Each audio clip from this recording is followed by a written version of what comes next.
Eh, bueno, muy buenos días.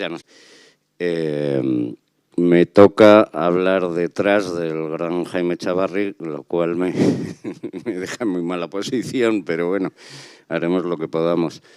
He aprendido una vez más con Jaime, escuchándole, no, espero que vosotros también. Para mí es uno de los grandes del cine español y diría que dentro de los grandes, y me refiero a Saura, Erice, Mario Camus, Vigas Luna, Josefina Molina, que acaba de dejarnos.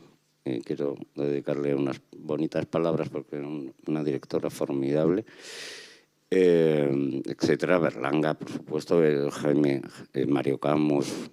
Jaime es uno de ese nivel que no alcanzaremos nosotros nunca, hagamos lo que hagamos.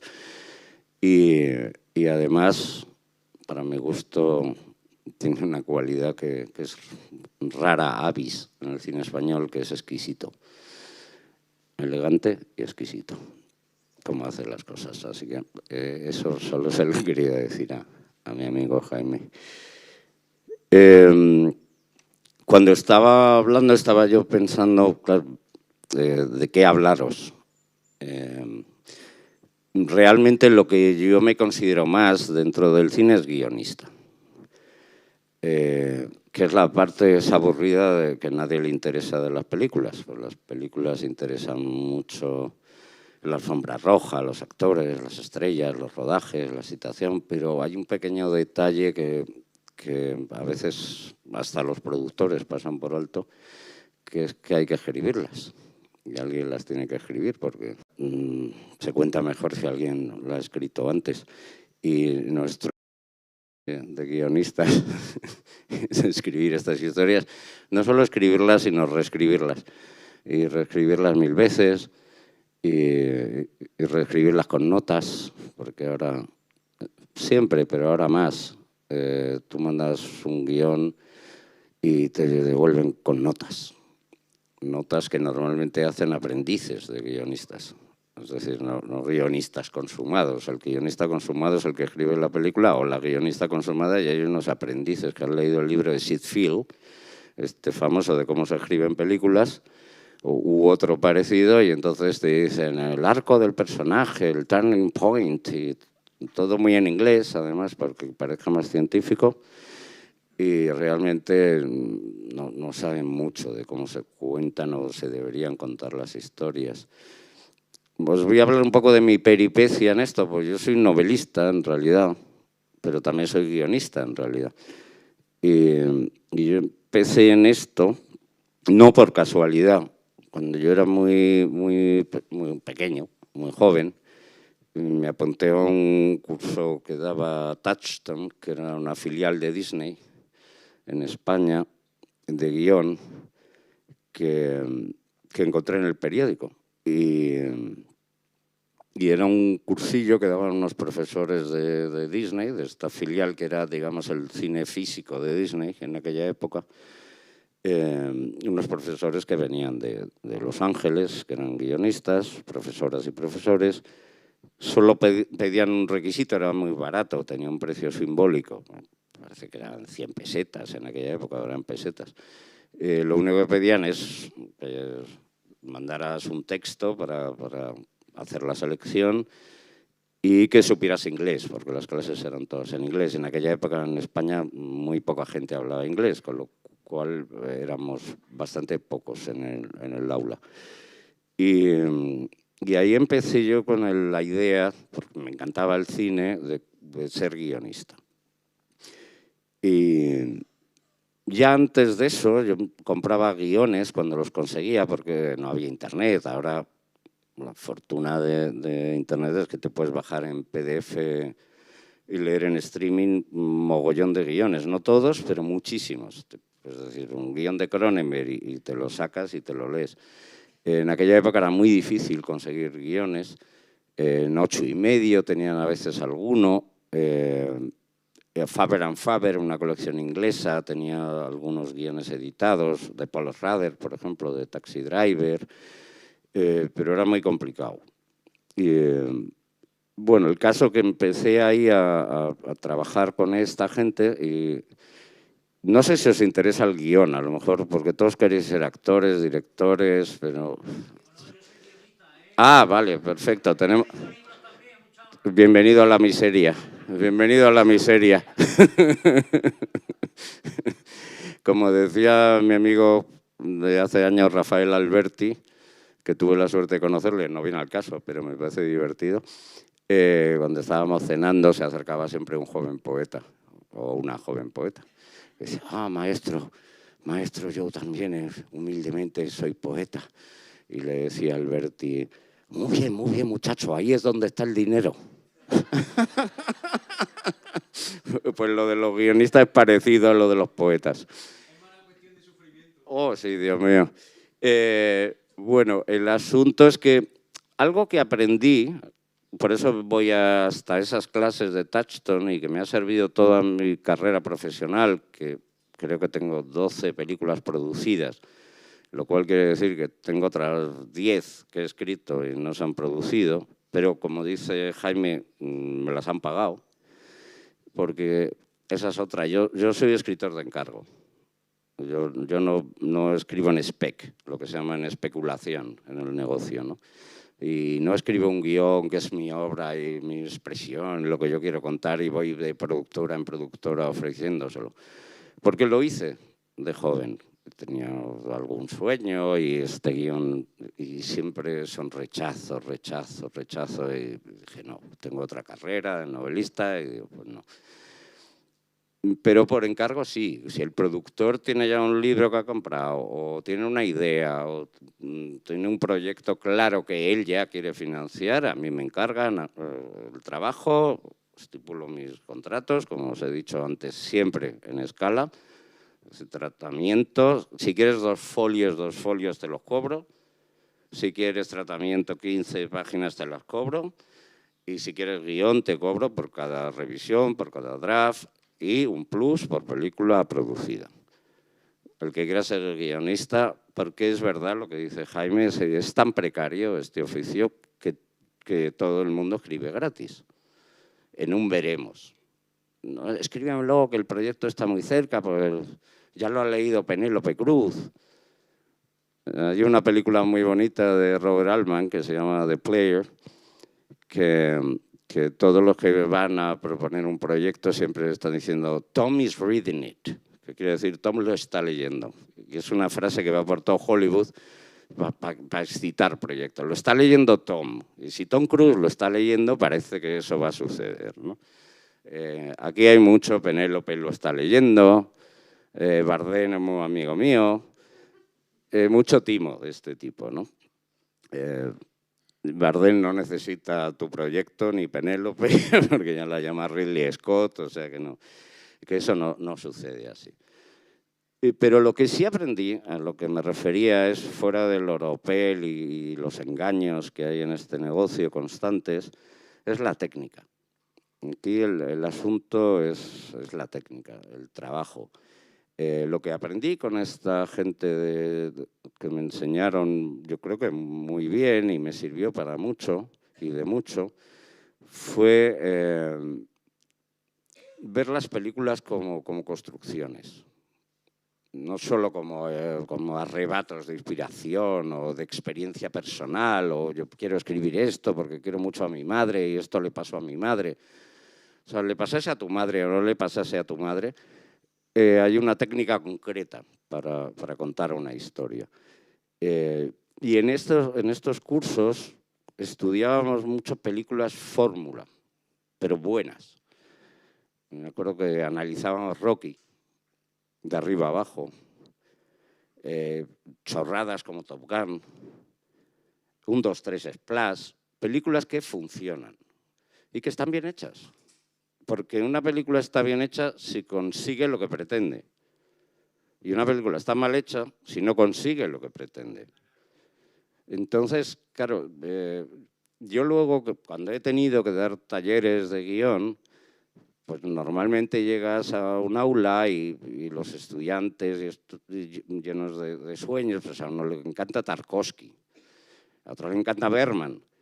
Y yo no puedo guiar ni enseñar Bergman ni Tarkovsky. Podemos hablar infinito de Bergman y Tarkovsky, pero es irreproducible, porque estos tíos son unos genios. Y no te puedo hacer Andrés Bagda, y no te, etcétera, etcétera. Pero hay un sistema técnico de cómo se maneja una historia que luego puedes aplicar a otro tipo de historia. Es decir, tú porque aprendas la estructura de Rocky, no quiere decir que vayas a hacer Rocky, pero está bien saber que hay unos elementos de emoción, de ritmo, de dónde meter la escena donde a lo mejor se llora un poquito, donde la emoción, cómo se hace un upgrading de emoción, dónde está el monte de los calvarios del personaje, que siempre lo tiene, cuál es el objetivo, no perder el foco de por dónde camina una historia y cuáles son los elementos necesarios para esa historia. No enamorarte de lo que escribes, por ejemplo, sino que sea útil, lo que decía Jaime antes, ¿no? que a veces con decir te quiero es suficiente y a veces no. Pero no enamorarte de tu prosa cuando escribes un guión. Decía Juan Mari Arzac, el cocinero, que en un plato no debe haber nada que no se pueda comer. Decoraciones absurdas o pues, elementos de plástico. Todo tiene que ser comestible en un plato cuando cocinas, es una regla básica. En un guión todo tiene que poderse filmar y todo tiene que tener un sentido. No vale con que la escena sea bonita, tiene que ser práctica y útil para la estructura narrativa del conjunto. Entonces, eso es esencial. Luego, hablo un poco de mi experiencia en esto, después de salir de ese cursillo con la cabeza llena de sueños y los bolsillos vacíos, que decía la canción, tuve la fortuna de recibir una llamada por un libro que había publicado de un tal Pedro Almodóvar, que me dijo, quiero escribir contigo. Y evidentemente dije que sí. Y entonces con Pedro eso fue como el requete cursillo, porque meterme en la cabeza tan extravagante, extraordinaria e inimitable de ese señor, y ahora amigo mío, fue como, y ver en qué podía yo serle útil, fue un aprendizaje muy bueno para un guión, porque no era mi historia, ni mis pulsaciones, ni mis sensaciones, era cómo ayudarle a él, si es que podía, a transmitir las suyas. Y desde entonces prácticamente he trabajado siempre de encargo. Siempre, no he ofrecido yo nunca a nadie un proyecto, me han llamado. Tuve la enorme fortuna también, que esa no la vais a tener nunca, de conocer muy temprano a Rafael Azcona, que es probablemente el mejor guionista que ha habido y probablemente habrá en este país y en parte del extranjero.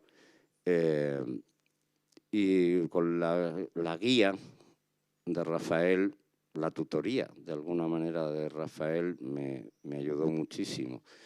Recuerdo que cuando rodé una película extremeña, pero no rodada aquí, porque la rodó Carlos en Segovia, que se llama El séptimo día, sobre los crímenes de Puerto Urraco. A mí me la ofreció un productor con el que hemos trabajado Jaime y yo, de esos de la lista buena para mí, que se llama Andrés Vicente Gómez, con el que he trabajado 30 años. Me llamó para ofrecerme este proyecto. No estaba Carlos todavía, él solo quería el guión y luego llamar al director. Y así lo hicimos. Y a mí me asustó, porque era un tema que no conocía, un asunto criminal bastante desagradable, una zona de España que en aquella época no conocía tanto. Me bajé a Puerto Urraco, entre Don Benito y La Serena.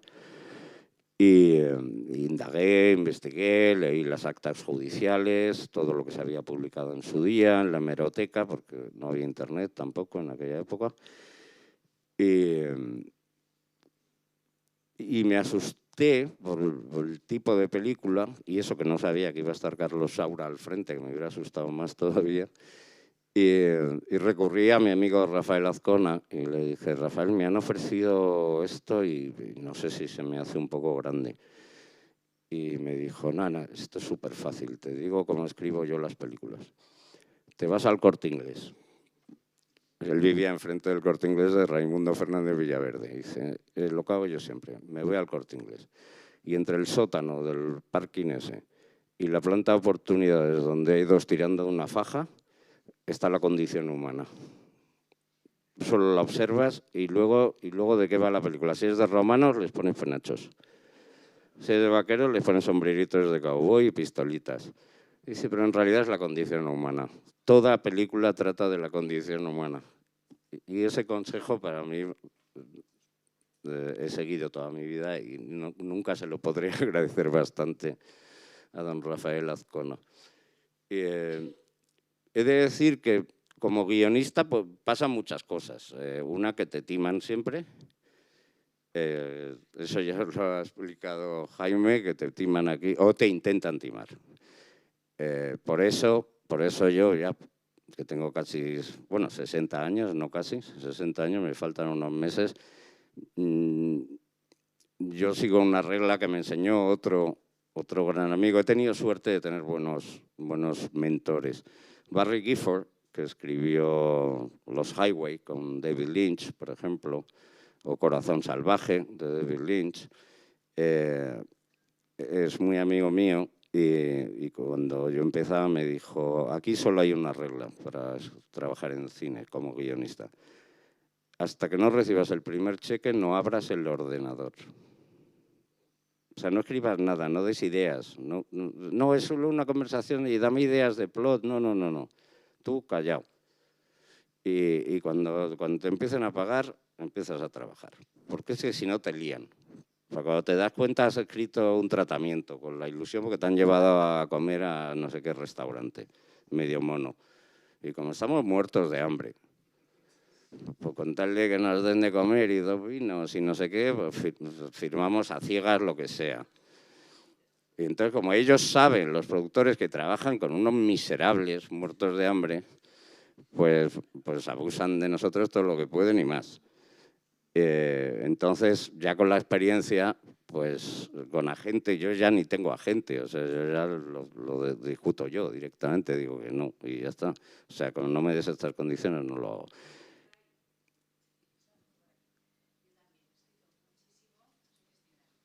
Sí, sé quién es.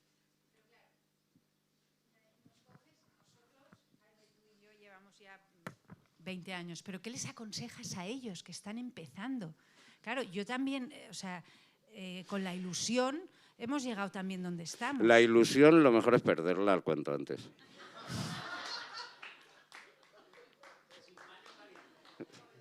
¿Pero tú crees que podrán trabajar y hacer sus pelis si no es con mucha ilusión? Sí, bueno, claro, la ilusión es condición necesaria pero no suficiente, que dicen en matemáticas.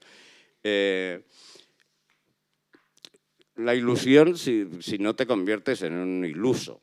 O sea, lo que tienes que tener ilusión es para el trabajo. Ahí es donde la ilusión es el elemento que muscula. Lo que muscula es el trabajo. En el caso de escribir es pico y pala. Es leer guiones, saber cómo analizarlos, no que te hagas una libretita o como si fuera un examen para ti. No tienes ni que apuntar nada o apunta lo que quieras. Pero tú descuartizas las películas.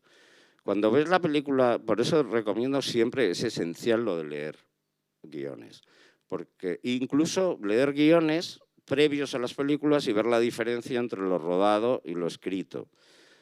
Que muchas veces difiere muchísimo, eso nos suele pasar. No soy de esos guionistas que se quejan pienso que si la película no ha funcionado o es mala, probablemente es culpa mía, para empezar, porque no la he escrito bien. Y he tenido la suerte, por ejemplo, trabajando con Carlos Saura, que que yo era más joven, y mi ilusión, porque admiraba tanto a Carlos desde los golfos, era sentarme con él y retocar el guión. Y dije, jo, voy a estar ahora como 15, 20 días, un mes, trabajando con Carlos Saura. Y Carlos leyó el guión y me dijo, está perfecto, vamos a rodar. Y no trabajé nunca con Carlos Saura el guión, cosa que me decepcionó mucho, pero afortunadamente luego trabajamos en otro guión que no se produjo, que ahí sí nos sentamos juntos en su casa de Collado Mediano y pudimos disfrutar más tiempo. Una película sobre Picasso que iba a hacer Antonio Banderas, que al final nunca se hizo, por varias razones, por producción, por no sé qué. Para que veáis lo difícil que es el cine. Estaba Antonio Banderas, Carlos Saura y Vittorio Storaro de Comprometidos. Y la película no salió adelante. El cine es así de raro. A veces lo tienes todo que parece que va a funcionar. Por eso es importante cobrar en cada etapa. Porque si no, es verdad que se te pueden ir 2 años de tu vida fácil, ¿eh? en un esfuerzo de estos y te mueres de hambre. Ya no te digo si tienes hijos o pues, que se mueren de hambre también. Entonces, pues hay que tener cierto cuidado. Pero volviendo a la ética de trabajo, tú no te esfuerzas porque te lo haya dicho ningún profesor, te esfuerzas porque te apasiona. Si te apasiona, que esa es la ilusión que me interesa, la pasión. Si te apasiona tu oficio, ya seas actor, montador, sonidista, compositor o guionista, si te apasiona, no te parece que estás haciendo un trabajo, te parece que estás haciendo lo que te encanta. Entonces, cuanto más lees, cuanto más trabajas, cuanto más escribes, pues mejor, ¿no? Te sientes mejor y si luego eso funciona, pues mejor. También es verdad que este trabajo es muy complicado. Hay un elemento suerte, que es inevitable. No hay un elemento fiesta, como la gente se cree, porque aquí mucha gente piensa que hay que dejarse caer en las fiestas. Estar en la fiesta de los Goya, estar no sé qué, con eso lo único que consigues es una resaca el día siguiente y haberte gastado los tacones para nada. Las fiestecitas no sirven para nada, las alfombras rojas son una tontería heredada de Hollywood que hemos copiado, como Halloween y como otras chifladuras. Todo eso me parece que no sirve para nada. Como actor tienes que trabajar, como guionista tienes que trabajar, te dedicas a cualquier sector y somos muchos y muchas y hay pocas oportunidades. Cuanto mejor preparado estés, más posibilidades tienes. Ese tipo de ilusión sí me interesa. No la ilusión de ver tu nombre en letras de neón, que decían antes, ¿no? Y en carteles luminosos. O sea, eso no te lleva a ningún sitio. Pero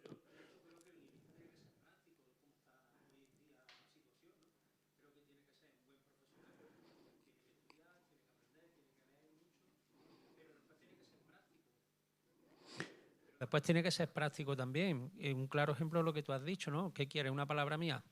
Tanto vale. Hombre, claro, esa es la parte, digamos, sindicalista del oficio, ¿no?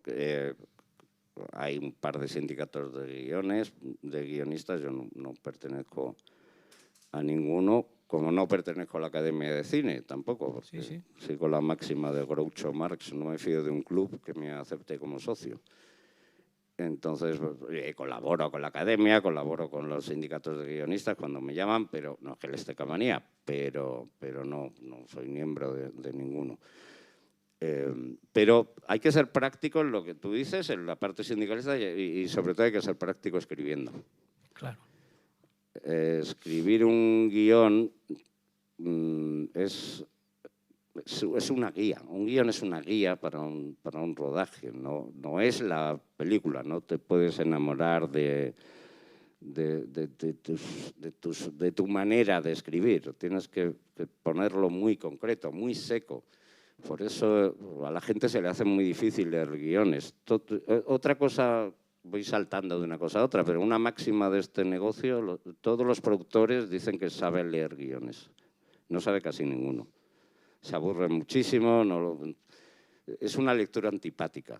Por muy bien que la hagas, o la Rader, por ejemplo, tiene de los guiones más bellos y secos que yo haya leído, no es una lectura agradable, porque no es agradable estar leyendo interior, día, no sé qué, dos en un coche, ¿no? Tiene una parte, no técnica, porque en un guión no se debe poner, para mí, ningún elemento de cámara. Tú puedes, por ejemplo, tú pones traveling y pones panning y pones elementos de cámara, son cuestión del director de la película o directora. Si quieres, se puede, hay un truco para inducir pues una cámara que se acerca, pues pones, se ve la sala, hay 600 personas y nos fijamos en la llave que lleva escondida Cary Grant en la fiesta, y eso es notorious. Entonces ya el director intuye que de un general va a tener que pasar al detalle, luego otra cosa como lo quiera hacer, o por corte. Pero entonces sí se puede, tú sí te tienes que imaginar ciertas secuencias de la película, pero no describirlas. Esto se hace con grúa, esto se hace con dolly, eso es el big no, el gran no de los guionistas, ¿no? Porque se ve que enseguida que no es un guionista profesional. A no ser que el director sea el guionista o la directora. Entonces se escribe sus propias notas técnicas de lo que quiera. Si lees un guión de Isabel Coixet o ves un guión de Pedro, pues como lo van a rodar ellos, pues ahí puedes utilizarlo. Pero si eres un guionista para otros, hay ciertos elementos que son absolutamente innecesarios, pero que se pueden dulcemente o sinuosamente sugerir. Pregunta.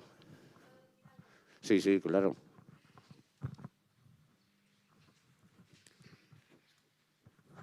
Dos cosas. Un guión es un objeto de seducción. O sea, con un guión vas a levantar dinero. Y creo que eso es un elemento para el productor y para los financieros. O sea, para mí es como el primer objetivo de un guión, seducir. Entonces, ahí también es donde, pues por eso, si empiezas a meter cosas técnicas, es aburridísimo. O sea, un guión te lo tienes que leer del tirón. O sea, un guión que te lo lees a cachitos, pues mal objeto de seducción. Y yo que he sido productora en Francia muchos años de cine... Natalie Chafford, productora profesional. De las buenas, no de los malos que decía Jaime. Ahora produzco aceite, pero bueno, antes producía películas. Hay algo que difiere, pero y quiero contestar un poco en relación a lo del dinero. En este país hay muy poco dinero institucional para el desarrollo, que es una fase fundamental. Y para un productor de 10 películas que desarrolle, a lo mejor solo hace la mitad. Y es así. Y en Estados Unidos será la misma cosa. Pero en Estados Unidos es un cine mucho más comercial, ¿no? Lo tienen pensado de otra manera. Aquí está como un poco a mitad camino entre o sea, la parte cine de autor pues está muy poco apoyada en el desarrollo. Entonces, pues a los directores, los pobres, no les queda más remedio que escribir sin ser pagados. Si quieren imaginar hacer las películas, porque al final los productores no pueden apostar pues por tantos proyectos, ¿no? Es demasiado el riesgo, porque como tú dices, un guión pues bien hecho son 2 años a lo mejor de trabajo, 3 pueden, y no es solo un guionista, a lo mejor hay consultores, a lo mejor hay, o sea que es una suma considerable. En Francia tenemos la suerte de tener mucha ayuda a desarrollo, entonces uno sí puede pagar, o sea, puedes llegar con muchas más exigencias como guionista. Aquí es más duro, aquí es muchísimo más duro. Porque no hay eso, o es muy pequeño. Estoy plenamente de acuerdo. la ayuda a desarrollos. Existía. Y yo hice un guión que era una historia de flamenco que se originaba en la India y que era la historia de un famoso bailador español que fue el maestro de Gades y que empezó con los gitanos de la India, y había un desarrollo y había un dinero para desarrollo. Lo que pasa es que se lo quedó el productor para otra película. Pero a ver desarrollo había. Había ayuda para el desarrollo, había, y la quitaron porque se utilizaba muy mal. Es verdad. Claro, es que el problema digamos, de unas becas para desarrollo, como lo queramos llamar, un dinero de apoyo, es cómo se utilicen, con qué criterios, porque si es una merienda de negros, por decirlo mal, y políticamente incorrecto, pues el dinero se pierde y no sirve para nada. Lo que yo creo que quizá Andrés Vicente es de los pocos que yo he visto que ha invertido en desarrollo. Cuando Andrés Vicente tenía capacidad para producir a lo mejor 10 películas al año, que se dice pronto, incluidas El Día de la Bestia y películas muy grandes y películas que tenían buen presupuesto, magníficos directores, Andrés siempre invertía una parte en desarrollo, te encargaba un tratamiento, te encargaba un guión y él lo tenía ahí como propiedad por si y luego decidía, pues esta película, tengo el cast perfecto, no sé qué, y la financiación, entonces hago esta, pero si no tengo esta opción. O sea, a él sí le interesaba ese trabajo de desarrollo. Ahora la industria se ha precarizado un poco a pesar de las plataformas. Entonces, yo creo que no se está haciendo tanto. En cualquier caso, como guionista, sí que es bueno, y eso sí lo recomiendo, tener un buen guión en especulación. Un buen guión que tú hayas escrito solo, cuando empiezas. ¿Por qué? Porque tú mandas ese guión a una productora y probablemente hay un 99,9% de probabilidades de que no hagan esa película. Pero si hay escritor o escritora en ese guión, sí se apuntan el nombre de las productoras. Es lo que llaman en inglés un sample. Tú lo mandas como un mensaje en una botella para que vean tus capacidades. Y entonces a lo mejor esa no se hace jamás, que es lo más seguro, pero dicen, coño, qué buena voz, este guionista nos puede servir para esta cosa. Y entonces es meter el pie en la puerta. No es trabajo perdido. Ningún buen trabajo es trabajo perdido, y menos como escritor. Kafka lo leían 7 amigos cuando vivía. Y ahora es historia de la literatura. No sé, todo merece la pena si está bien hecho. Entonces, y para un guionista es muy importante tener una tarjeta de presentación en el negocio, que alguien vea de qué está hecha tu escritura, cuál es tu capacidad. A veces, a lo mejor, el primer guión que escribes, la estructura es floja, la película está desequilibrada, se cae y de pronto tiene unos diálogos brillantes o tiene un sentido del humor peculiar, o has creado unas escenas de terror, dices, la película no encaja, pero estas escenas están muy bien, que tenga algo. Y con ese algo se puede empezar. No solo, que yo recuerde, solo Truffaut y Orson Welles empezaron en lo más alto, ¿no? Ciudadano Kane, los 400 golpes, pero lo normal también es ir. Coppola empezó haciendo películas con Corman, que hacía pequeñas cosas, Demencia 13, que está rodada con trozos de otra película, y luego Francis Ford Coppola. O sea, que no hay una manera exacta de llegar a esto, es lo que decía Jaime, no hay un método exacto. En lo que sí coinciden todas las buenas directoras, los buenos directores, las buenas guionistas, los buenos guionistas, es en su pasión y en su capacidad de trabajo.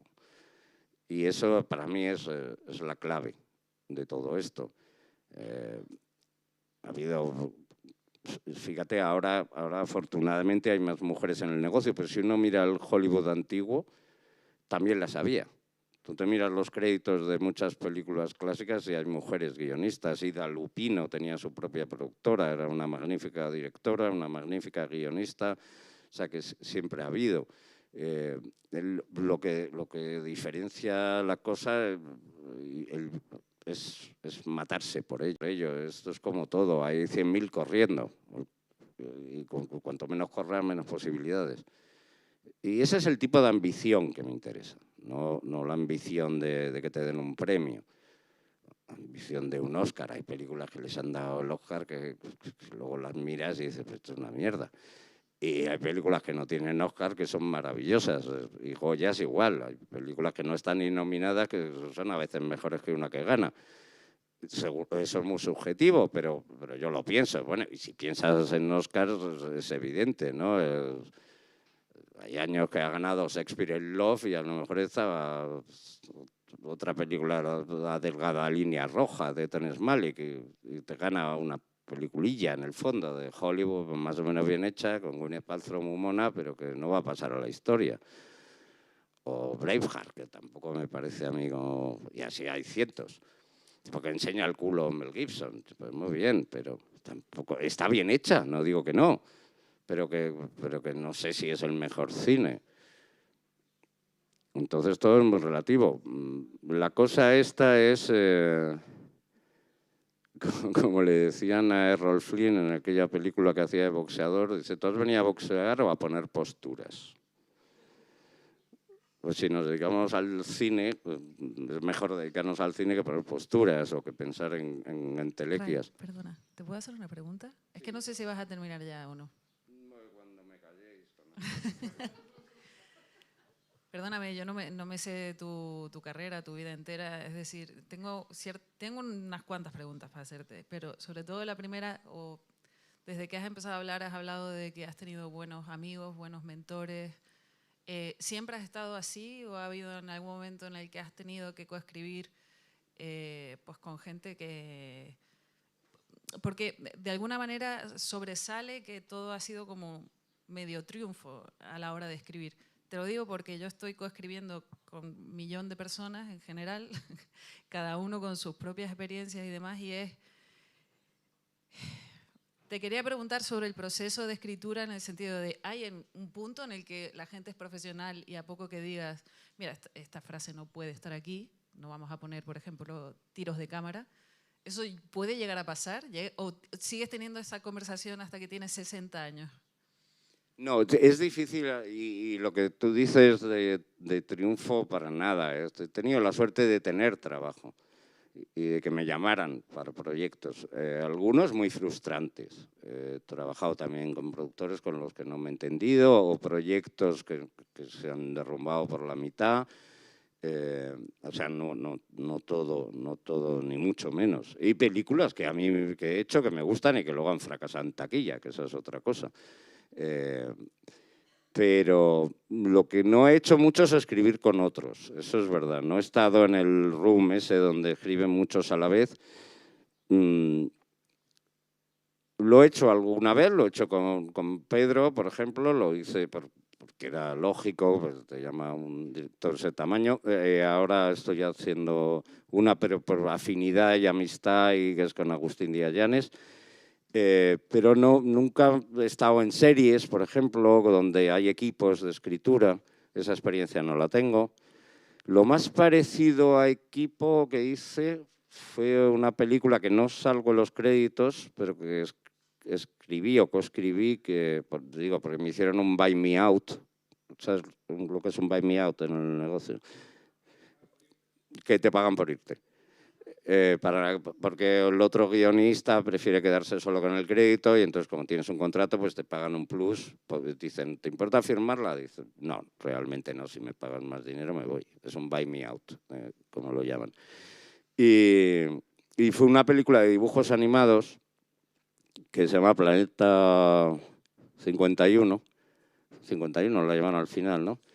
De hecho, yo la había llamado Planeta 1 porque son unos marcianos que se creen que están solos en el universo. Entonces era Planeta 1, que era el único que había. Pero como el título era mío, pues lo cambiaron a 51 para no pagarme el título. Así son las cosas. Pero bueno, me hicieron Buy Me Out bastante majo y yo tan contento. Y en esa película, como es de animación, que era algo en lo que yo no había trabajado nunca, todo es un equipo. es un equipo de render, un equipo de ilustradores, un equipo, había varios guionistas y ahí trabajábamos 5 o 6 personas en el proyecto. Entonces, una experiencia que también me pareció interesante, productiva, porque aprendí a trabajar en equipo, cosa que nunca había hecho como guionista. Como director solo he dirigido 2 películas, una de ellas aquí. Gran parte también en Portugal y en Cáceres y tal, pero dirigimos rodamos una buena parte aquí en Trujillo hace muchos años. Pero claro, el cine es una labor de cooperativa, ¿no? Es un trabajo de equipo. Es lo que decía Jaime, ¿no? Yo he tenido la suerte de rodar 2 películas con José Luis Alcaine, que es después de Luis Cuadrado y con Aguirre Sarobe, probablemente los mejores. Y Kiko, también rodé con Kiko un corto. Mi primer corto, que era malísimo, lo rodé con Kiko. Era malísimo por mi culpa, no por Kiko, que lo hizo estupendo. Y Kiko de la Rica, que es formidable. Pero pues, si trabajas con Alcaine, estás trabajando con un artista. Entonces es una visión conjunta. No le puedes decir a Alcaine, yo esto lo quiero verde, esto lo quiero azul, esto lo quiero oscuro, esto lo quiero claro. Es simplemente ver qué necesita la película, qué narrativa es la que nos conviene, y Alcaine te propone y te da ideas y tú dices, oh, sí, las matizas, ¿no? Normalmente, siempre que he trabajado con Alcaine, que son 2 veces, y un par de videoclips que tuvo la amabilidad de hacerme solo por divertirse, pero Alcaine, que tiene ya ¿cuántos años?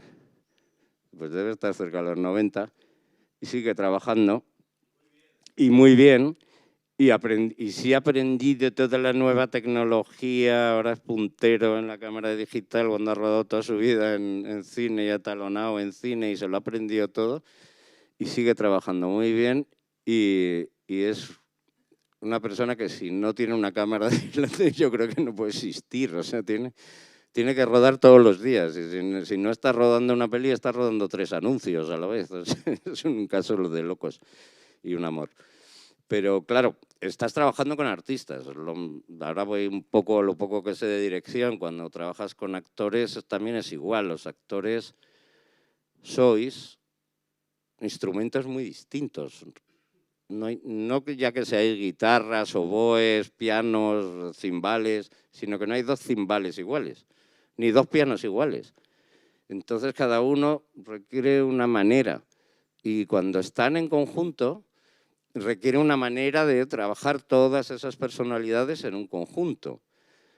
Me acuerdo de una anécdota aquí trabajando en Teresa con 2 magníficos actores, Eusebio Poncela y ¿quién era en esa escena?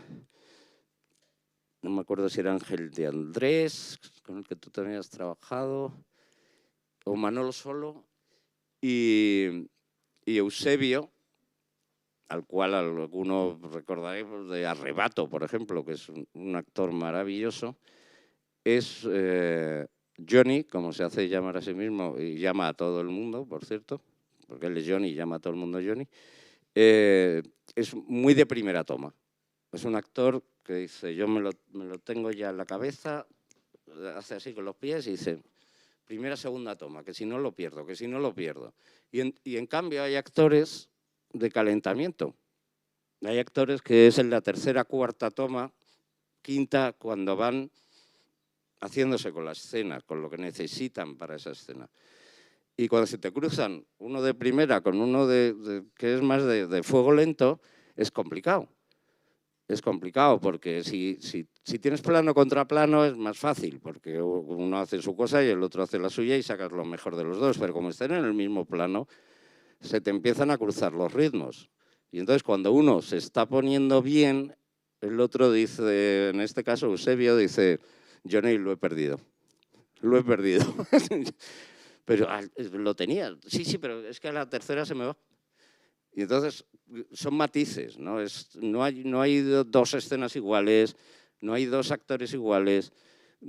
Todo es como lo que decía Jaime, todo lo que has aprendido te sirve para aprender lo siguiente en este oficio, para aprender lo que viene después, porque lo que viene después nunca lo sabías.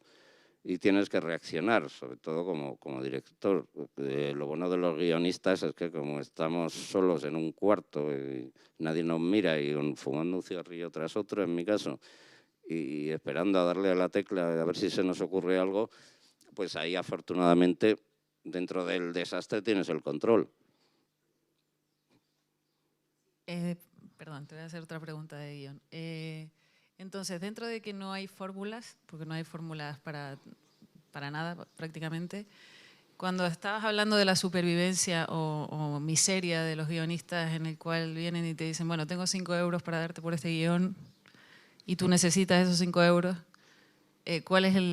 ¿cómo es que tú has podido hacer el no, por aquí no, sin agente, sin formar parte de Dama o SGAE o lo que sea? Tuve un agente en su día, ¿eh? Lo que pasa es que luego ya era muy mayor y me di cuenta que no necesitaba gente, porque me llamaban a mí. Tengo una agente literaria que sí me mira los contratos con abogados y todo este asunto. Pues yo he podido decir que no por 2 razones. Una, porque no necesito demasiado, no compro nada. La sociedad de consumo habría perecido si fuera por mí. No entro nunca en una tienda. Heredo ropa de amigos y cosas así. Pero aún así cuesta dinero vivir, claro. Tengo hijos, los he criado y cuesta dinero. Aunque no comas casi, pero cuesta. Pero como tenía esta otra carrera, la literaria, como novelista, pues cuando una cosa me parecía comulgar con ruedas de molino, como lo decimos acá, me podía permitir el pequeño lujo de decir, tengo esto otro, tengo este otro trabajo, entonces no voy a pasar por ahí. Si no son las condiciones aceptables, no lo hago. Y mi trabajo personal en el mundo del cine es ese. O sea, si no son unas mínimas, no trabajo en Hollywood, tampoco me voy a inventar, ni tengo grandes éxitos debajo de mi cinturón, como dicen en inglés, under the belt. Entonces sé dónde estoy también y lo que puedo exigir, no volverte muy loco, ¿no? Tener un precio, un baremo y ser profesional. A mí me llaman mucho por ejemplo, me llaman mucho por libros históricos, porque me hago research del material. Si es una película política, me hago research de todos los materiales. Saben que puedo cumplir esa misión. Y luego escribir decentemente. Unas veces mejores que otras, pero en general decentemente, creo. Entonces me llaman como profesional, no tanto como artista. En el cine no creo ocupar una posición de artista, sino de un profesional. Que también me parece interesante para cuando se empieza y cuando se es joven, es dónde poner la ilusión. La ilusión para mí hay que ponerla en ser un profesional. Luego ya veremos si somos grandes artistas, pero por lo menos sabemos hacer algo bien. Sabemos que si nos contratan para hacer de campesino tercero en una escena y tenemos que decir 2 frases, no vamos a hundir la película. Que es algo muy típico del cine español. Eso y no saber sacar las casas de los ricos, como decía, que parecen de anuncios de Ferrero Rocher, siempre. Todas como muy horteras. Y actores, pues tienes una película que más o menos se sujeta y que total, hay un papel de una frase que es el mayordomo y entra y dice, la señorita está aquí, y te acaba de hundir la película. Por una frase. Consejo para guionistas también, poner pocos personajes de una sola frase.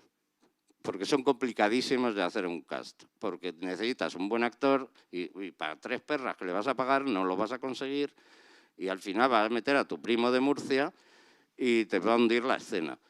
Entonces, lo mejor es que haya pocos personajes de esos de una frase o 2. O sea, que todo en la ensalada sea bastante jugoso.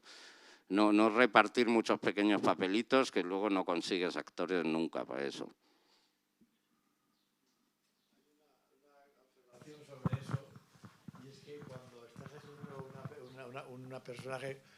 un personaje con una sola frase y el personaje aparece como el espectador no lo conoce, generalmente la frase no se entiende. O sea, no se oye bien, porque resulta que no tiene una continuidad con nada y entonces el espectador está distraído y dice, ¿qué ha venido la señora Juana? ¿Ha dicho qué ha dicho? Sí, y como no dice nada más, ni vuelve a salir la señora Juana, pues resulta que eso se queda completamente perdido y eso sí que es un buen consejo, truco, no utilizar personajes de primera una frase, sola y línea. menos en los cortos. Sí, y menos en los cortos. Y menos en los cortos. Y menos en los cortos todavía. Pero incluso en las... A no ser que sea como todo tiene... Toda regla tiene su exclusión, ¿no? Rosenthal y Guildenstern han muerto. Que es una frase que se dice en Hamlet, que son un personaje que solo dice eso, que es esencial para la historia y que de hecho Stopper escribió una obra entera con esa frase inventándose que era el tío que dijo eso, quién coño era, porque solo dice... Y es una obra preciosa de Tom Stoppard. Ese quizás es la excepción que confirma la regla.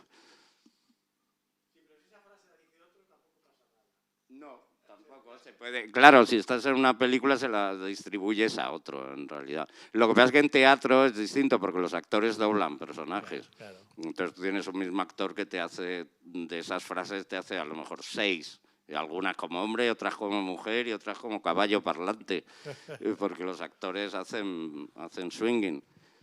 Pero en cine es mejor no tener one lines. De una sola línea no funciona muy bien. Bueno, pues si no hay ninguna pregunta más...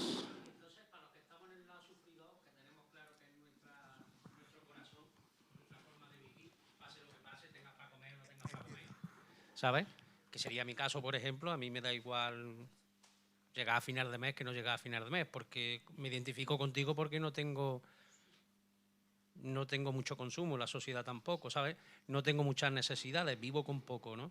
Porque creo que no es que es suficiente. Entonces, los que estamos en ese aspecto, sí te agradecería un consejo de cómo rentabilizar nuestro tiempo y si nos sale alguna oportunidad de cómo... Tú has mandado guiones, lo que decía antes, a productoras. Sí. Y nunca has recibido señal. o... Tengo libros publicados, a enviar guiones he empezado hace poquito. Hace unos 6 meses o por ahí. Y he recibido alguna respuesta de que están saturados para una representación, pero que están muy interesados en el proyecto, por ejemplo. Por lo menos me han respondido, bueno, que ya es importante, ¿sabes? Señal.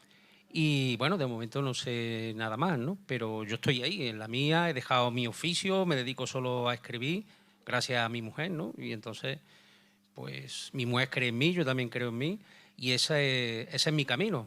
Otra cosa es, yo no pienso... ¿Y estás con un proyecto o tienes distintas...? Porque a veces esto... Bueno, no es un consejo, porque no soy quien para dar consejos, sinceramente, pero por comentar entre dos que se dedican a esto, la obsesión por un proyecto muchas veces a mí me parece un poco peligrosa. Conozco gente que se ha tirado años y años con es que esta idea, tiene que ser esta idea, tiene que ser esta idea. Es distinto si quieres escribir. Yo estoy un poco con lo que decía Jaime. Yo quiero escribir películas. Claro, es a lo mí que te me hace gusta feliz. escribir guiones. Y hago cosas muy distintas. Me dicen, Puerto Rico, muy bien. Me dicen, una cosa en Arabia con no sé qué. Pues digo, muy bien. De terror, no he escrito, pero me encantaría. Comedia, pues me encantaría, pero no me ha tocado porque me tienen más archivado o encasillado en histórico, político, no sé qué. Pero yo encantado. Lo que me gusta más es escribir, no es que yo no es que piense tengo algo que contarle al mundo. Lo que me gustaría es contarle al mundo algo bien, algo que me den y bien. Dice, pues la película es de monjas, pues de monjas. La película es de no sé qué, pues de no sé qué. Si es de oeste, pues de oeste. Es más narrar bien algo. Claro. Hacer una buena película en la medida de lo posible. Siempre intentas hacerla, casi nunca sale bien, pero bueno, por lo menos lo intentas. De hecho, te digo, yo he dirigido 2 películas que ninguna de las 2 las pensé para dirigirlas. Las he dirigido por circunstancias. La primera me llamaron para producirla, la iba a hacer Julio Meden, que luego Julio tenía sus propias historias, obviamente, y al final decidió no hacerla, y como ya estaban comprados los derechos del libro, que estaba basado en una novela mía, Enrique Cerezo, que era el productor de esa, me dijo, pues, melenas, porque lleva el pelo largo entonces, y dice, melenas, ¿por qué no la haces tú? Y digo, bueno, pues vale. Y entonces la hice, y encantado de hacerla. Y la segunda la habías hecho con Andrés Vicente, el proyecto, lo habíamos desarrollado juntos, y en principio la pensamos para Vigas Luna. Y Vigas estaba embarcado en otra, y Andrés me dijo lo mismo. Pues, no melenas, porque ya tenía el pelo corto, pero me dijo, pues hazla tú. Y digo, bueno, pues vale. Como ya la tenía financiada y no podíamos parar, pues la dirigí yo. Que me encantó también dirigir, pero no es, digamos, donde yo donde pondría mi oficio. Mi oficio es escribir, director es este señor. Claro. Es muy distinto. Por eso me refiero, que teniendo claro que lo tuyo es escribir, ¿cuál sería una escala, por ejemplo, a la hora de, si alguna vez te sale una oferta, ¿no? ¿Cómo gestionar? Hombre, lo básico es lo que te decía. Lo que pasa es que si estás tan desesperado, lo que decía Jaime, por hacer algo, al final dices, pues gratis, pagando, No, pues a lo mejor pagando. Nunca. Sí, no sé, tienes tantas ganas de verte tu nombre por fin en una película, pues te pillan. Claro. Además, es que si fuese tan sencillo hacer un tratamiento, hacer un dossier, contar una historia narrativamente bien dispuesta, si fuese tan sencillo todo el mundo lo haría. Hasta el que te la encarga. ¿Para qué te lo va a encargar si es tan sencillo hacerlo, no? Entonces, es costoso, es tedioso a veces. Bueno, los productores sé por lo que encargan, porque por eso nos tratan tan mal, porque ellos piensan que escriben mucho mejor que nosotros, pero es un coñazo y no tienen tiempo. Ah, vale. Porque tienen que ganar dinero, irse a Cannes, comer, ir al Landó, al otro, a todos los restaurantes caros. Y dicen, esto de escribir, contratas... ¿Sabes cómo nos llamaban en Hollywood? Nos llamaban Smokes on Underwoods, que quiere decir gilipollas con máquinas de escribir. En judío, porque smoke es un insulto judío, porque casi todos los guionistas eran judíos, ellos y ellas, porque pensaban que eran unos pringaos total y que los metían ahí en unos bungalows y estaban ahí todo el día escribiendo, porque los productores sabían perfectamente qué historias contar y qué actores contratar, pero les daban mucho coñazo lo de tiqui, tiqui, tiqui, tiqui. La tecla. Y entonces para eso nos contratan. Pues va siendo hora de irse a tomar algo, ¿no? Yo creo, en un día tan bonito. Muchísimas gracias. A la casa que nos acoge y a todos vosotros. Vale.